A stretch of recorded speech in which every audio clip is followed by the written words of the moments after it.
এ কেমন মা?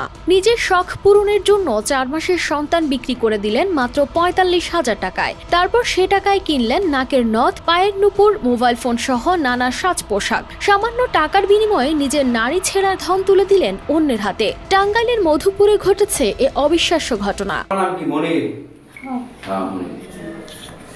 বলা হয় সন্তানের সবচেয়ে নিরাপদ আশ্রয় মায়ের কোল। তবে এই ঘটনায় প্রশ্ন উঠছে, তবে কি মায়ের কাছে সন্তানও নিরাপদ নয়? টাকার লোভ, সম্পর্কের ভাঙ্গন নাকি মানসিক বিভ্রান্তি? ঠিক কী কারণে এমন ভয়ঙ্কর সিদ্ধান্ত নিলেন এই মা? টানা সপ্তমবারের মতো বেস্ট টিস্যু পেপার ব্র্যান্ড হিসেবে স্বীকৃতি পেয়েছে বসুন্ধরা টিস্যু।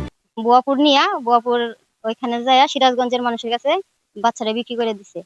তারপরে 45,000 টাকা বিক্রি করছে। সেই টাকা দিয়ে নুপুর কিনছে, নাকফুল কিনছে, নতুন কাপড় চোপড় কিনছে, বোরখা কিনছে, তারপর নুপুর বানাইছে, মোবাইল কিনছে। আমি বারবার তাদেরকে বলছি, আর আগে তাদেরকে বলছি যে তোমরা বাচ্চা যদি না পালতে পারো আমার দেহ দাও, আমি পালিরো, আমার কথা গাইজও দেয় না।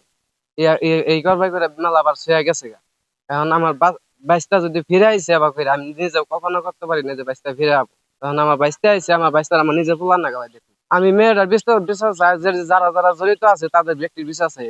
2 বছর আগে রবিউল ইসলামের সঙ্গে ফেসবুক পরিচয় থেকে বিয়ে হয় লাবণী আক্তারের। সম্পর্কের টানাপোড়েনের মাঝেই 4 মাস আগে তাদের ঘরে জন্ম নেয় একটি পুত্র সন্তান। নাম রাখা হয় তামিম। তবে পারিবারিক জটিলতায় লাবণী ছেলেকে নিয়ে যান তার বোনের বাড়িতে। সেখান থেকেই শুরু হয় রহস্য। এরপর হঠাৎ করেই স্বামী জানতে পারেন তার সন্তান বিক্রির কথা। এদিকে সন্তান হারিয়ে কান্নায় ভেঙে পড়েন বাবা। আমার 4 মাসের সন্তান নিয়ে গত বৃহস্পতিবারে সিরাজগঞ্জের এক লোকের কাছে বিক্রি করে দিচ্ছি 45,000 টাকায়। আমি আমার ওয়াইফের বিচার চাই যে এই ভুলটা কেমনে করলো, আর আমার বাচ্চা আমি ফেরত চাই। যার কাছে বেচছে তারা খোঁজ খবর নেয় যে তার স্বামী আছে কিনা না আছে, এটা না জানাই তার কাছ থেকে সন্তানটা কিনছে।